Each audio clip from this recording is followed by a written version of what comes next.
I first came to community college as a high school student. I was eager and ready to take the next steps in my academic career and work towards entering the workforce.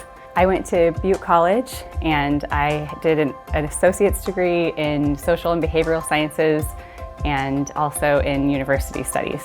Because of my time as a student at Butte College, I was able to continue my education on to receive a bachelor's degree by the time I was 19 without any debt, paying my way through college on my own, and to continue that on to do a paralegal certificate and then to a master's from Chico State. So it's had a huge impact on my life and on my family's life in that way.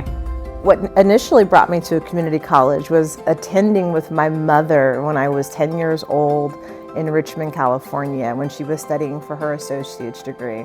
I completed several courses after that while I was starting around 13 for science courses, and that was concurrent enrollment. 2 decades later, I go to Merritt College for the histotechnology and microscopy programs because I wanted to make a career change.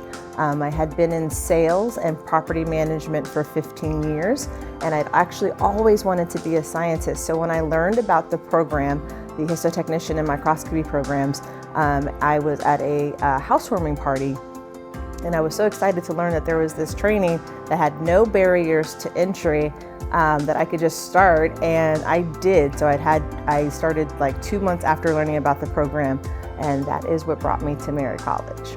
I initially came to community college after separating from my children's father and relocating to a whole nother county completely, moved my kids into Sonoma County for better opportunities. I attended Santa Rosa Junior College, and as a single working parent, I took one class at a time to complete an associate's degree in human resources administration, which coincidentally, I also worked in the Santa Rosa JC Human Resources office as a student employee, which actually ended up turning into permanent employment for me, and I have never left the community college system since. What initially brought me to community college was honestly the opportunity to get financial aid money. That's really what I knew coming out of high school. Really nobody in my family had went to community college before, or even college in general. And so this was a more affordable way for me. But first off, it started with trying to do something after high school.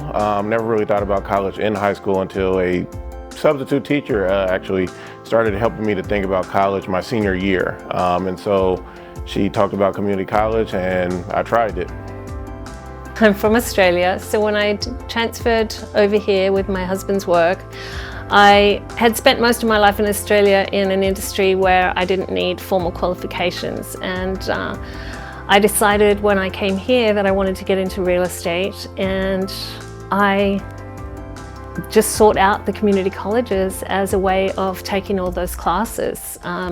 We have trade schools in Australia, and I thought the community colleges were a similar option for me. So that's what I wanted to do, and that's what got me there. My parents didn't go to college. They were born and raised in the South, in Louisiana. My dad didn't finish high school.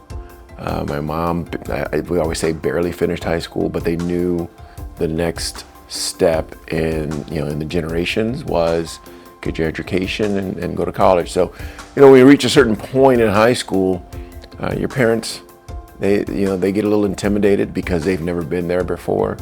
They just know that you need to go to college. So I would say we weren't prepared, and I don't feel bad about that, going directly from high school to university. So community college was the best natural step for us.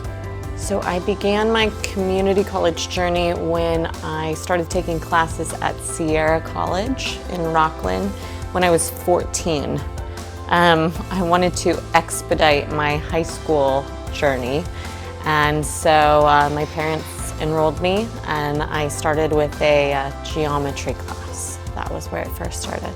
Starting at a community college when I was young, I didn't necessarily have a pathway. My pathway was to utilize community college classes in the form of dual enrollment. I was concurrently enrolled, but in the form of dual enrollment, so to get as many classes as possible, count for high school as well as college. So it really first started with that, and then the longer I was there, it was like I just kind of discovered that there were all these different classes and opportunities, and so I would say my pathway kind of started probably a year or two after my first introduction to community college.